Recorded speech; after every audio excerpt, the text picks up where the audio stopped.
자, 오늘도 말씀을 통해서 같이 함께 은혜를 나누도록 하겠습니다. 이제 7월 달이 이제 시작이 되었습니다. 요한계시록의 말씀을 무더운 7월 한 달 동안 우리가 말씀을 통해서 함께 은혜를 나누게 되겠습니다. 요한계시록의 말씀은 이 무더위에 스트레스를 주려고 하신 말씀이 아니라 오히려 요한계시록의 말씀은 위로해 주시고 또 격려해 주시고 또 소망을 갖게 해 주시는 하나님의 계시의 말씀이다라고 하는 것을 먼저 기억하셔야 됩니다.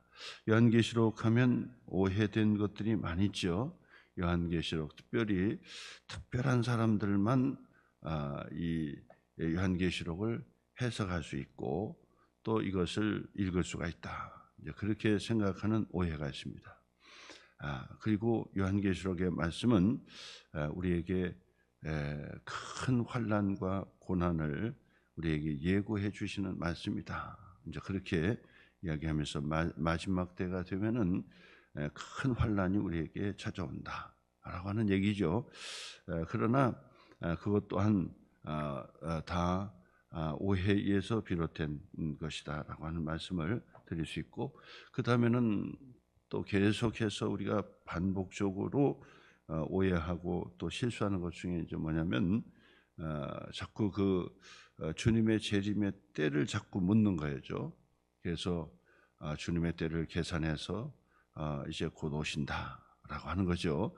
주님이 오시는 것은 분명하지만은 이 때를, 시간과 때를 그 이야기하는 것은 성경은 그것을 의도한 것이 아니었다라고 하는 것을 우리에게 가르쳐 주는 그 말씀이 된 것입니다. 이처럼 이 요한계시록의 말씀을 가지고 위로받고 소망을 가지라고 주시는 하나님의 계시의 말씀이다라고 하는 것을 다시 한번 우리가 생각하시면서요. 오늘 성경 1장 1절에서 8절 말씀은 요한계시록 22장까지 404절로 기록된 요한계시록의 핵심 구절이다라고 말씀을 드릴 수 있습니다. 어떤 책이든지 서론의 모든 이 핵심 구절과 핵심된 것이 다 나와 있죠. 왜냐하면 앞에 기록이 된 거예요. 이것이 전통이죠.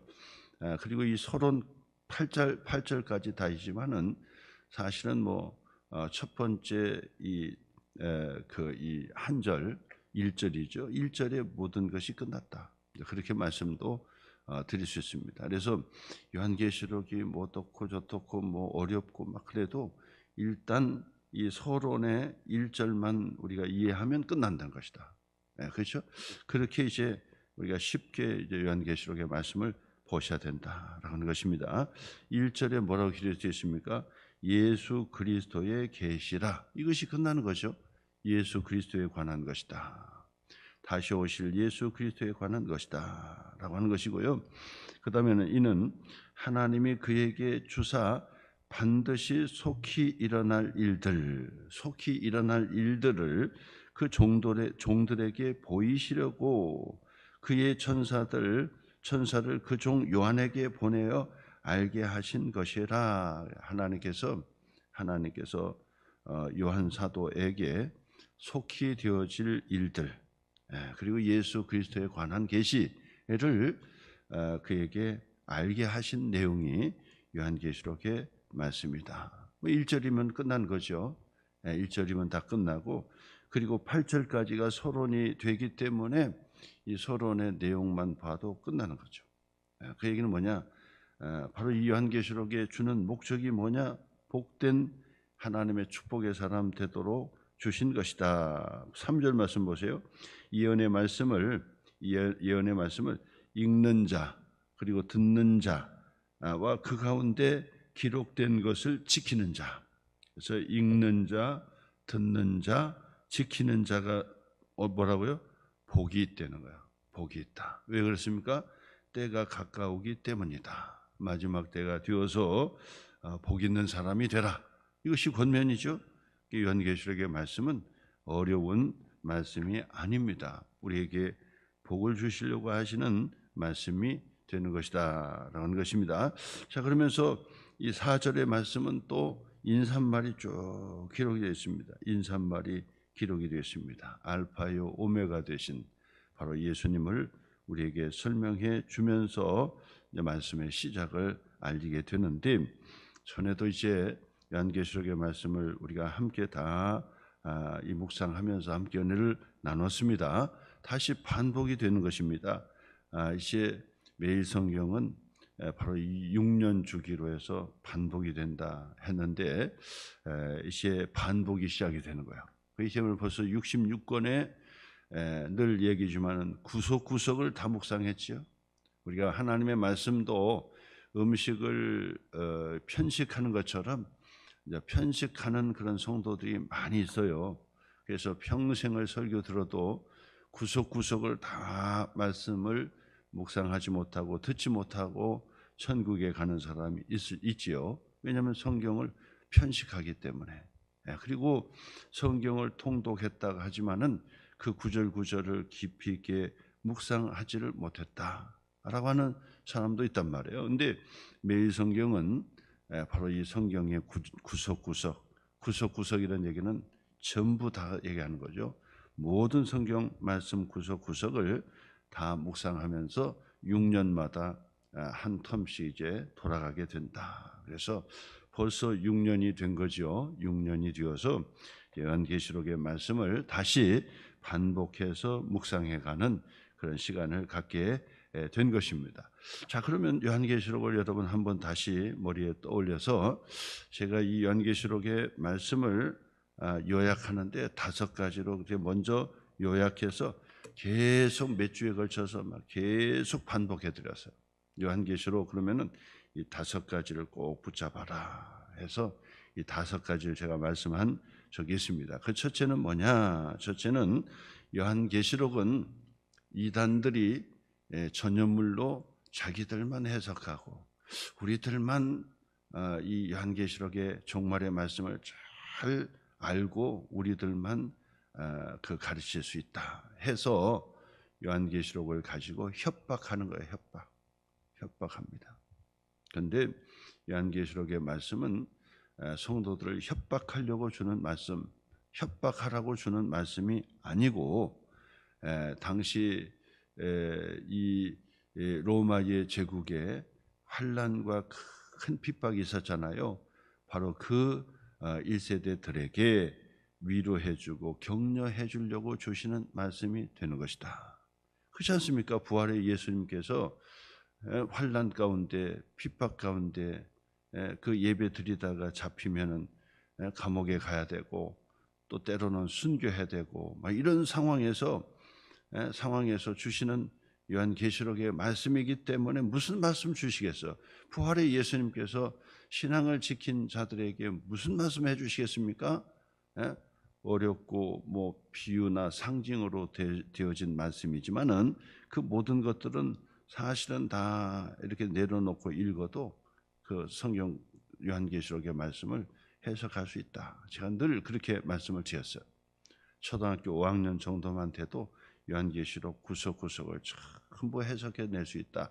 오죽하면 제가 그렇게 얘기하겠습니까? 요한계시록의 말씀은 절대로 어려운 말씀 아니고, 그리고 우리에게 협박을 하려고 주는 말씀도 아니고 협박하라고 주시는 그런 말씀도 아니다는 겁니다. 그 시문에 요한계시록의 말씀은 바로 이 초대교회의 환난과 핍박 가운데 있는 성도들을 위로해주고 격려해주는 말씀처럼 오늘 21세기를 살아가는 우리들에게도 신앙의 위로와 격려를 해주는 말씀이다. 이걸 찾으셔야 돼요. 그 다음에 두 번째로는 오늘 성경 3절의 말씀처럼 요한계시록의 말씀은 위로 격려가 될 뿐만 아니라 복된 하나님의 축복의 사람이 되도록 하나님의 복을 우리에게 주시는 말씀이다. 복을 주시는 말씀이다. 복된 말씀이다 라고 하는 것을 꼭 기억하셔야 돼요. 그 시험에 요한계시록 그러면 아이고 어려워요. 그리고 나 이해가 잘 안 돼. 그러니까 제껴놓고 다른 것만 보고 이리 하면 안 되고 요한계시록을 천천히 한번 읽어보시면은, 그리고 스킵할 수 있는 것을 스킵하고 넘어갈 것은 넘어가고, 그러면서 요한계시록 9절 9절을 천천히 읽으면요, 초등학교 5학년만 돼도 다 해석이 된다. 제가 말씀드렸지요. 그 시험에 하나님의 복된 말씀이 된다. 이게 두 번째고, 세 번째로는 뭐냐면, 세 번째로는 자꾸 예수님 언제 오신다고 자꾸 그것만 집중하는 데 있어요. 그런 데는 반드시 그거는 틀림없이 100% 이건 이단들이에요. 지금까지 계속 그렇게 해왔어요. 이단들이 시한을 정해가지고 계속해서 시한을 정해서 계속해서 예수님 언제 오신다 자꾸 날짜 계산만 하게 했던 거예요. 그게 의도가 있는 거죠. 악한 의도가 있는 거죠. 악한 의도가 있습니다. 그래서 다미선교뿐만 아니라 그런 그 세대주의 종말론자라든지 이런 사람들은 계속해서 그걸 이용했고, 신천지 같은 경우도 그걸 지금까지도 이용하잖아요. 12지파의 14만 4천이 다 채워지는 날에 우리만 그 구름 타고 구원을 받는다. 이 거짓말만 자꾸 하는 거예요. 그래서 꼭 마치 그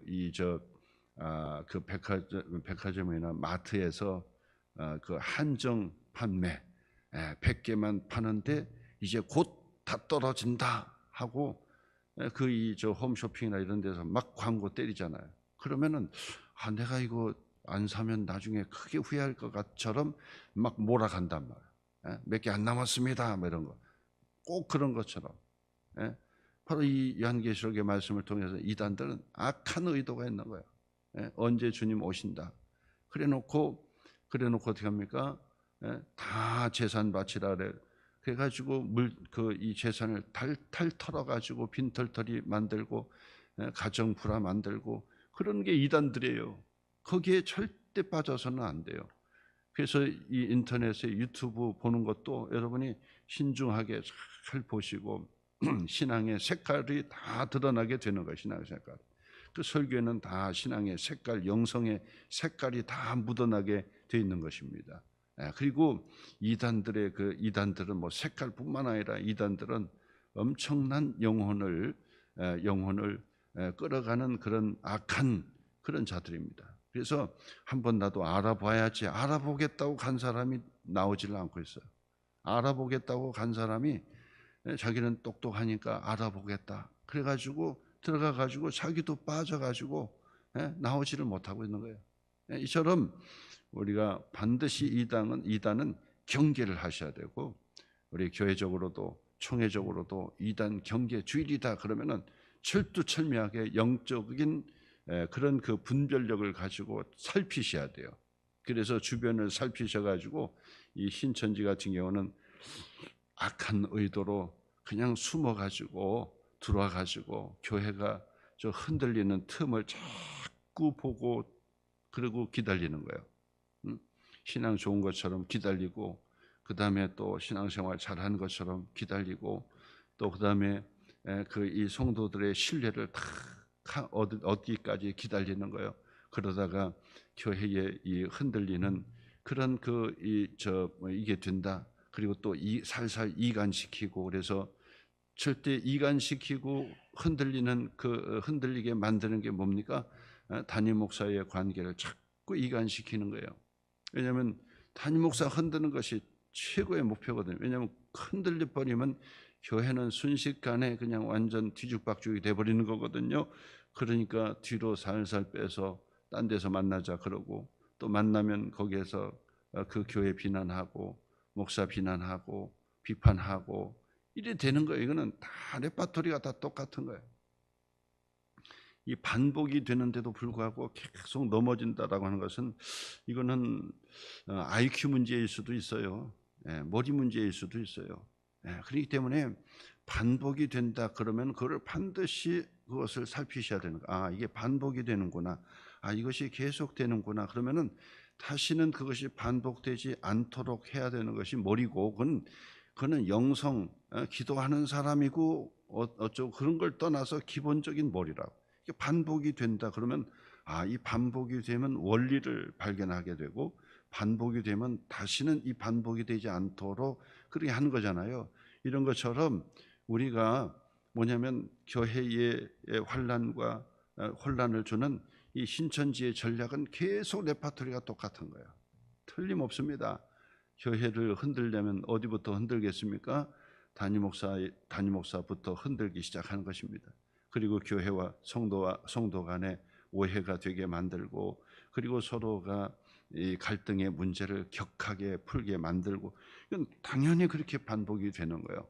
어느 교회든지 그렇게 하는 거예요. 그렇기 때문에 영적인 눈을 떠서 영분별을 가지고 있어야 돼요. 영분별을. 그래서 영분별 하셔야 돼요. 그래서 이렇구나 저렇구나 살필 줄 알아야 돼요.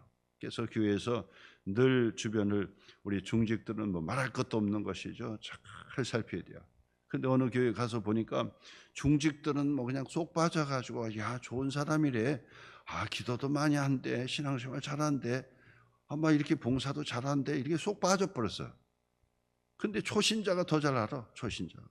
목사님, 저는 초신자인데 잘 모르겠어요. 근데 좀 이상해요, 저 사람이요. 자꾸 밖에서 자꾸 만나자고 하고, 만나면 자꾸 이렇게 뭐 교회 비난하고, 뭐 어디 뭐 공부하러 가자고 그러고 자꾸 그래요. 초신자가 더 잘 알아. 초신자가. 어떤 교회에서도 바로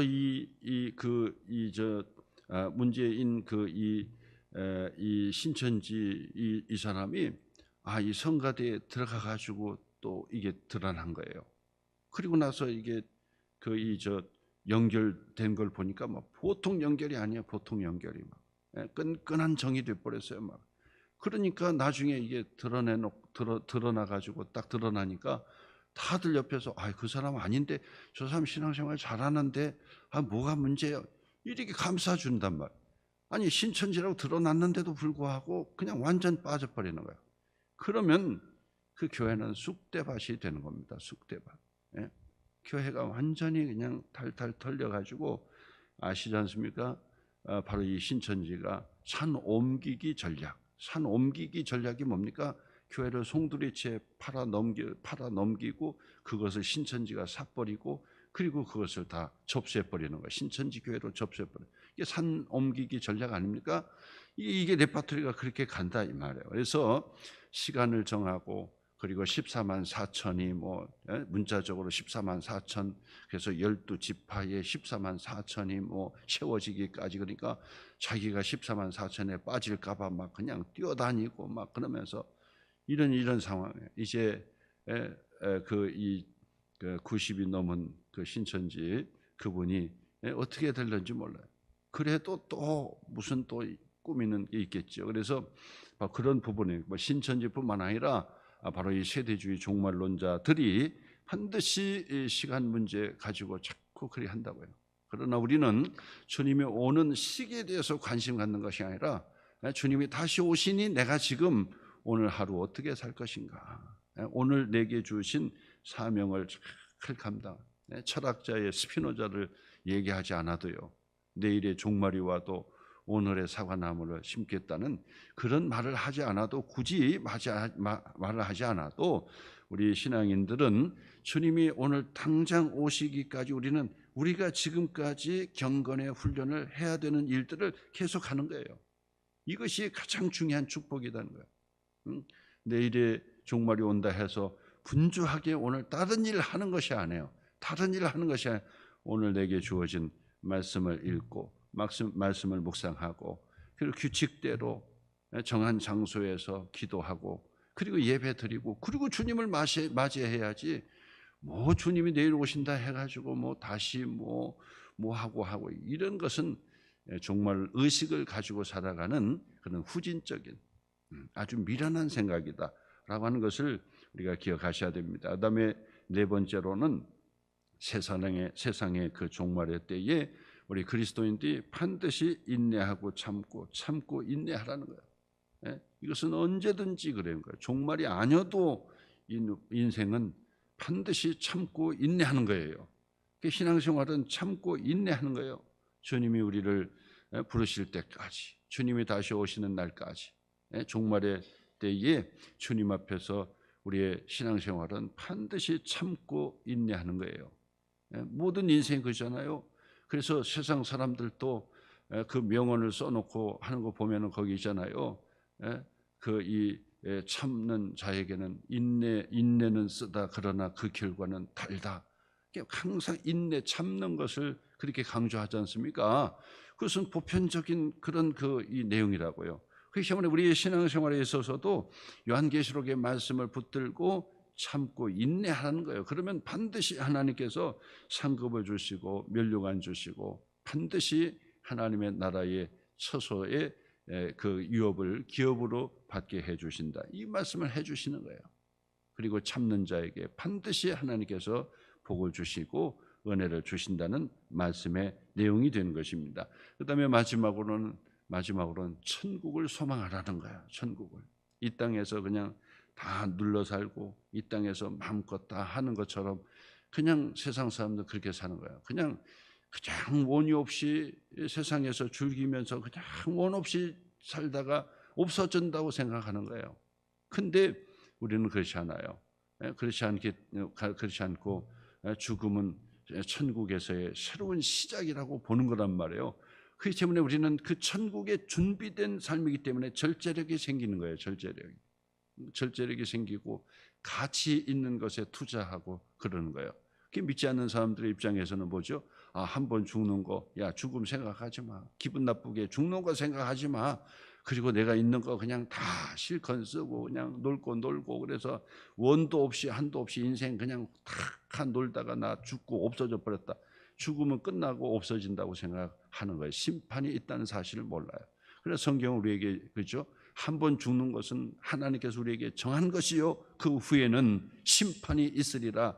바로 그것을 명심하거든요. 그렇기 때문에 심판이 있기 때문에 가장 축복의 삶이 내가 어떻게 준비되는 삶을 살아야 되는 것인가. 그래서 천국의 보화를 쌓기 위해서 구제하고 봉사하고 그리고 또 희생도 하고 또 값어치 있는 곳에 물질도 헌금도 하고 이래 되는 거예요. 그렇기 때문에 그게 정상적인 그런 그 정상적이고 그 하나님의 축복의 삶을 살아내는 것이다라고 말씀을 드릴 수 있습니다. 이처럼 이 5가지만 딱 손을 꼽고 요한계시록의 그 말씀을 보기 시작하면 이게 정상적인 신앙생활을 우리에게 요구하는구나. 바로 이 신천지나 이 이단들이 얘기하는 그런 가족 간에 막 그냥 불화하게 만들고 그다음에 자기 재산 다 팔아가지고 또 거기에다가 바쳐가지고 나중에 되니까 그 가족들이 와가지고 소송을 해가지고 다시 돌려달라고 싸우기도 하고 제가 또 이 직장에서도 이 분이 그 얘기를 하더라고요. 자기 그 어머니가 그냥 다 문서를 다 갖다 바쳤다는 거. 그래서 이 형제들이 쫓아가가지고 그거를 요구하니 주겠냐고요. 그게 법적으로 그냥 탁 해가지고 그거 다 했으니까 그러면서 얘기하기를 다 책임져 준다고 했다고 이런 식이나 해가지고 다 재산 갈취하고 그다음에 가족 해체시켜버리고 그 의인하게 만들고 이래 돼버리는 거예요. 이게 엄청나게 무서운 거예요. 사회에 그냥 악이에요. 악입니다. 그래서 이 건전한 바로 이 정부가 들어와가지고 바로 이 신천지를 이게 싹 정리했으면 좋겠는데 이게 종교의 자유라 해가지고 막 이거 못하는 거예요. 그래서 지금 상황이 그렇습니다만은 우리가 요한계시록의 그 말씀을 통해서 다시 한번 희망과 위로가 있고 소망을 갖는 그런 축복의 시간 되시기를 주님의 이름으로 축원합니다.